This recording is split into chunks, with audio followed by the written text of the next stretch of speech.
Assalamualaikum warahmatullahi wabarakatuh.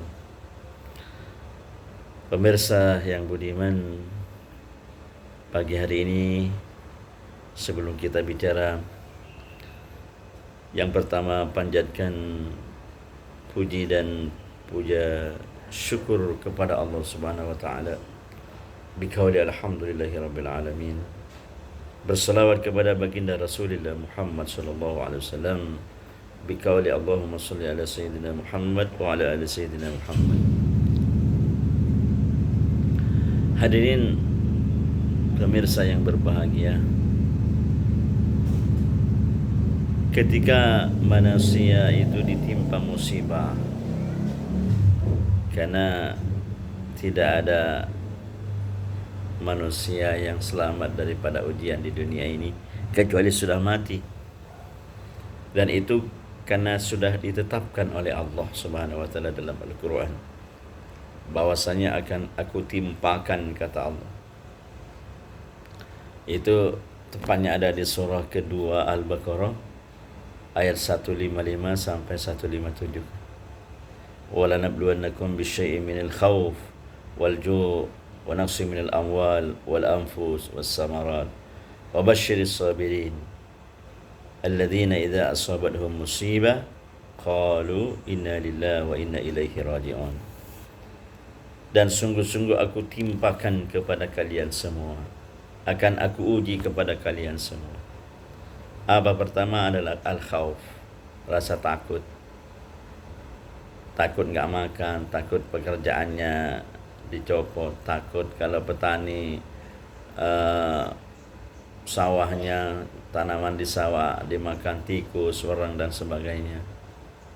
Ya kan, pedagang takut nggak laris, semuanya rasa takut. Bahkan kalau ingin bangun malam takut kuntilanak, mau sholat tahajud nggak bisa, takut. Walju, yang kedua rasa lapar. Mungkin kalau di Jakarta, di Bekasi, Jawa Barat, Jawa Timur, Jawa Tengah, daerah pedalaman masih perut kita terisi lah, sekalipun dalam keadaan masakin. Tapi ada non jauh di sana, ada yang masih kena busung lapar, para hadirin. Jadi berarti kan jarang makan, ya kan? Non jauh di sana, tapi ada di negara kita. Beberapa tahun yang lalu, alhamdulillah sekarang sudah tidak ada lagi. Pemerintah sudah bersikap tegas dan cermat dan cepat, alhamdulillah. Mudah-mudahan pemerintah kita masih ingat kepada rakyatnya. Amin ya Allah ya Rabb. Ya. Yang ketiga, yang pertama dari minal khawf wal ju' wa naqsi minal amwal. 3, dikurangi hartanya. Hartanya ketika dia sakit, jadi bermacam-macam dikurangi hartanya. Ada seseorang yang masuk rumah tanpa izin diambil, alias ada maling yang sampai ke rumah, penipuan dan sebagainya. Atau kena gempa, tsunami, gempa dan sebagainya, hartanya hanyut di situ, terkubur dalam-dalam, bahkan sama orangnya. Andaikan seorangnya selamat, hartanya tidak ada. Yang paling berat ini wal anfus, yang keempat, diuji hatinya. Yang paling berat itu bukan menghadapi tetangga orang lain, tapi menghadapi adalah keluarga sendiri, suami dengan istri, dengan anak, menantu, cucu, ipar. Itu malah yang paling berat, para hadirin. Jangan dianggap enteng. Contoh, suami datang kerja, sampai di rumah assalamualaikum, tidak disapa sama istrinya, tidak dibikinin kopi. Dalam hati sang suami pasti ada rasa sedih. Atau kebalikannya, istrinya tidak diperhatikan oleh suaminya, tidak dikasih uang belanja dan sebagainya. Sedih, bro. Apalagi anak kita melawan sama orang tua, paling sakit sekali. Jadi ketika apa namanya, diuji dengan keluarga itu paling sakit para hadirin. Kenapa sakit? Satu jawabannya, karena cinta. Semakin cinta semakin sakit. Kalau kita ini contoh datang kerja atau datang dari mana, permisi dengan tetangga, permisi Pak, Bu, Mas, Mbak, mereka cuek sama kita, sakitnya belum seberapa. Tapi kalau kita dicueki sama anak, sama istri, sama suami, sakitnya sampai ke dalam. Sakitnya tuh di sini, di hati. Kenapa sakit? Karena cinta. Semakin cinta, semakin sakit. Oleh karena itu, akidah Islam memberikan ilmu, wawasan kepada umatnya bahwa yang sangat dicintai itu bukan ciptaannya, tapi Allah. Itu yang harus dicintai pertama kali para hadirin. Allah Azza wa Jalla. Yang kedua adalah baginda Nabi Muhammad SAW. Karena cinta kepada Allah dan Rasulnya adalah cinta yang abadi dan cinta yang bisa menyelamatkan kita dari dunia sampai akhirat kelak. Bukan tidak boleh cinta kepada anak, istri, suami, menantu, cucu, kepada harta, pangkat dan jabatan. Boleh-boleh saja, tapi niatkan karena Allah. Di sini, cinta kepada anak, istri, suami, harta, pangkat dan jabatan karena Allah niatnya, bukan karena nafsu.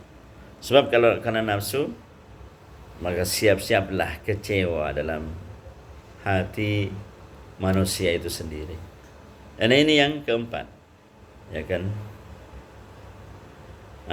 Wal anfus was samarat wa basyiri sabirin. Was samarat yang kelima, was samarat buah-buahan. Begitu mau panen dimakan orang, dimakan, artinya tidak baiklah buah-buahannya. Ada 5. Maka Allah melanjutkan kalimat terakhir, wabasyiris sabirin, maka kabar gembira bagi orang yang sabar. Siapakah orang yang sabar? Alladzina idza asabatuhum musibah qalu inna lillahi wa inna ilaihi raji'un. Yaitu ketika dia mendapatkan musibah, maka dia mengatakan, sesungguhnya kami, kita semuanya adalah milik Allah dan hanya kepada Allah kita akan kembali. Artinya apa ini? Relakan apa yang terjadi sama kita. Itu aja. Jadi takdir Allah apapun yang datang sama kita itu ridho, ikhlaskan berarti. Kalau ingin bahagia hidup dunia sampai akhirat, apapun takdir Allah yang sampai sama kita, ikhlaskan saja. Tapi kita mohon, jangan lupa mohon kepada Allah, ya Allah, hamba ridho akan takdirmu, tapi hamba mohon kepada Engkau, ya Allah, tolong berikan kesabaran, keikhlasan kepada hamba, istri hamba, anak-anak kami semuanya, berikan kesabaran. Andaikan takdir itu jelek kepada kami semuanya, tolong ya Allah, rubah takdir itu menjadi baik bagi kami semuanya. Begitu para dalam doa kita. Dan itu diucapkan sehabis sholat 5 waktu. Andaikan takdir itu jelek terhadap kehidupan hamba, isi hamba, terutama anak-anak kami sampai akhir kiamat nanti, tolong takdir yang jelek itu menjadi takdir yang baik bagi kami semuanya, ya Allah. Bagimu tidak ada yang mungkin. Sangat mudah bagi Engkau, ya Allah, karena Engkau Maha Kuasa, Maha Perkasa, Maha Agung, Maha Tinggi. Hanya itu pada. Nah, ketika orang ini bersifat seperti itu dalam hatinya, ya kan? Alladzina idza asun musibah qalu inna lillahi wa inna ilaihi raji'un. Ketika mempunyai sifat seperti itu, ikhlas, semuanya ini milik Allah dan kita kembali kepada Allah, itu namanya menerima. Ikhlas kan? Ikhlas. Maka apa kata Allah? Ayat 157-nya. Ulaika alaihim salawatun min rabbihim wa rahmah wa ulaika humul muhtadun. Ulaika alaihim, mereka itulah yang mendapatkan rahmat. Ulaika alaihim rahmatun, dan mendapatkan petunjuk, ya kan, mendapatkan rahmat. Ulaika alaihim salawatum min rabbihim wa rahmah wa ulaika humul muhtadun, mendapatkan petunjuk, mendapatkan rahmat dari Allah Subhanahu wa taala, mendapatkan kasih sayangnya Allah Subhanahu wa taala. Ya. Saya kira itu para hadirin, kita pertemuan pagi hari ini mudah-mudahan ada manfaatnya. Jangan lupa selalu bahagia, selalu berzikir kepada Allah dimanapun kita berada, selalu membaca selawat, istighfar, kalimat tauhid la ilaha illallah, membaca tasbih kepada Allah Subhanahu wa taala dalam hati kita, baik itu di mobil, di pesawat, di pasar, di sawah, dia berdagang di pasar, kemanapun kita pergi, jangan lupa hati kita ingat terus kepada Allah Subhanahu wa taala, karena orang yang ingat terus kepada Allah Subhanahu wa taala akan Allah membalasnya dengan rahmatnya, dengan pertolongannya, dengan hidayahnya, dengan kasih sayangnya, sesuai dengan firman Allah, fadhkuruni adzkurkum washkuruli wa la takfurun. Berzikirlah kalian padaku, kalau kalian berzikir, adzkurkum, aku akan menolongmu, aku ingat kamu, aku datang untuk memberikan pertolongan, rahmat, ampunan, kasih sayang kepada kalian semua. Apa sebab? Orang itu selalu berzikir kepada Allah.